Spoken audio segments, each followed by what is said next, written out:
안녕하세요, 짱변입니다. 실제 있었던 이야기 시간입니다. 오늘의 사건 소개해드리겠습니다. 여러분들도 내용을 한번 들어보시고 어떤 의견이신지 생각해 보시기 바랍니다. 참고로 판결이 어떻게 나왔는지는 가장 마지막 부분에 알려드리도록 하겠습니다. A와 B는 교제를 하는 사이입니다. B는 A가 자신을 3번 강간을 했다고 해서 고소를 하게 되었습니다. 이 사건에 대해서 B는 이렇게 진술했습니다. 1번 강간, 1900땡땡년 새벽 1시경 땡땡 모텔 땡땡 호실에서 A가 B의 손목을 비트는 등 강제로 호실에 끌고 들어간 뒤 강간을 했다.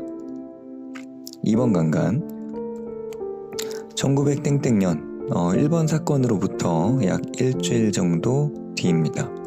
밤 10시경에 A의 자취방에서 강간을 했다.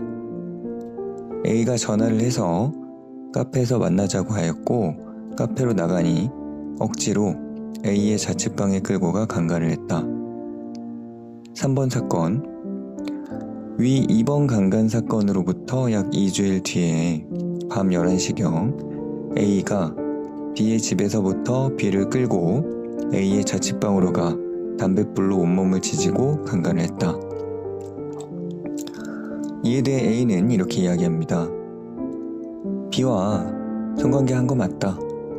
그런데 내가 B를 폭행하거나 협박한 일이 없고 강간으로 고소당한 이 3건의 성관계 외에도 이미 우리는 10여 차례 더 육체적인 관계를 맺었고 B의 몸에 생긴 담뱃불에 의한 상처도 내가 강간을 하면서 한 게 아니다.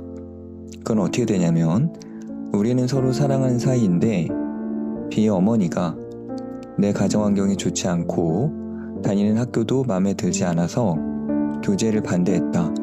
그래서 우리는 서로 약혼만 하게 되면 나중에 성형수술을 받기로 하고 서로가 상대방의 사람임을 나타내는 증표로 몸에 상대방의 성을 새기기로 해서 A가 먼저 B의 몸에 내 성인 땡자를 새겼는데 내 몸에도 B의 성을 새기려고 하자 B가 강력히 반대하므로 이에 이르지 못하였을 뿐 강간의 수단으로 가한 상처가 아니다. 이에 대해 1번 강간 사건과 관련해서 1번 강간 사건으로부터 몇 시간 뒤인 새벽 5시경 B가 자신을 찾아왔다고 해서 증인으로 나온 C는 이렇게 얘기했습니다. B가 우리 집에 왔는데 팔과 다리가 아프다고 해서 확인을 해보니까 발톱에 멍도 있고 발에 물집도 있으며 가방도 찢겨 있고 옷도 구겨져 있었다. 그래서 내 옷을 갈아입으라고 옷을 줬다.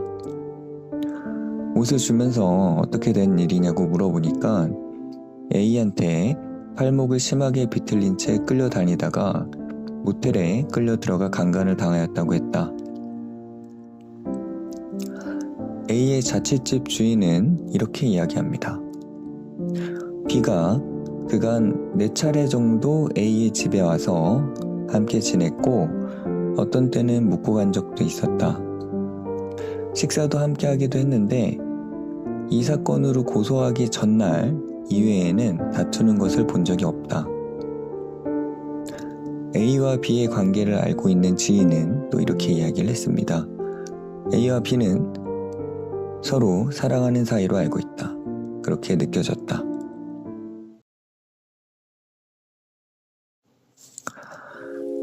여러분 어떠신가요? 제 A와 B의 진술을 들어보면 그 날에 서로 성관계를 했다는 것은 이제 알 수가 있겠죠. 근데 이것이 합의에 의한 건지 아니면 A가 강제로 한 것인지가 이제 서로 진술이 일치하지 않는 부분입니다. 여러분들은 누구의 말이 진실이라고 생각을 하시나요?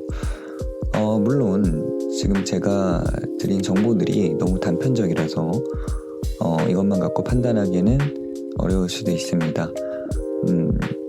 여러분 판단에 조금 도움이 되고자 이러한 의문들을 좀 던져볼 수가 있을 것 같아요.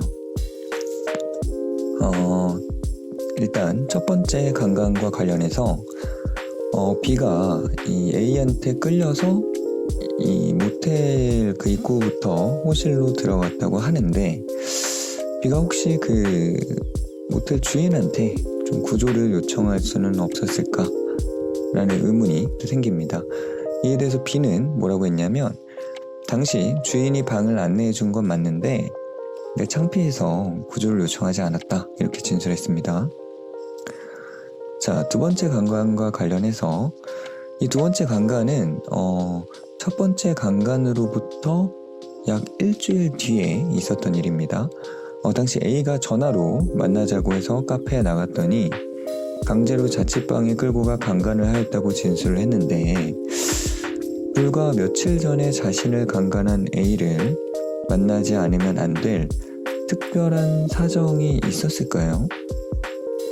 뭐 강제로 이렇게 집에 들어온 것도 아니고 반드시 꼭 만났어야 됐는가 하는 의문이 또 있고, 카페에서 모텔까지 끌려갔다고 하는데 주변 사람들한테 도움을 요청할 수 있지 않았을까?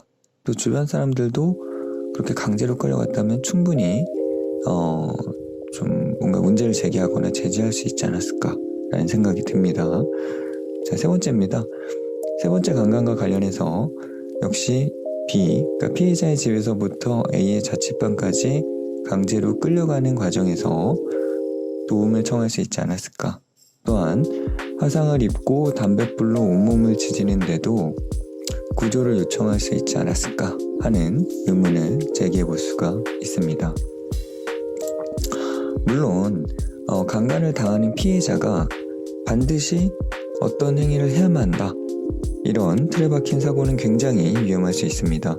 뭐 예를 들어 반드시 반항을 해야 된다, 뭐 반드시 뭐 소리를 질러서 주변에 도움을 청해야 된다, 이런 기준은 있을 수가 없고, 또 사람마다 공포에 처했을 때 반응이 다르기 때문에 이런 것을 일반화하는 것은 또 굉장히 위험한 사고일 수 있습니다. 다만 이렇게 단편적인 정보만을 갖고 우리가 판단해야 될 건 아니고, 두 사람의 관계가 어떠했는지, 또 사건 전후에 두 사람은 어떻게 행동했는지, 또 강간을 했거나 뭐 성관계를 할 만한 뭐 이유가 있었는지, 어떤 행동의 동기가 있었는지, 이런 것들을 종합적으로 고려해서 누구의 진술을 더 믿을 수 있을까? 라는 점을 기준으로 평가를 해야 될 것 같습니다. 여러분들은 어떻게 생각하시는지 궁금합니다.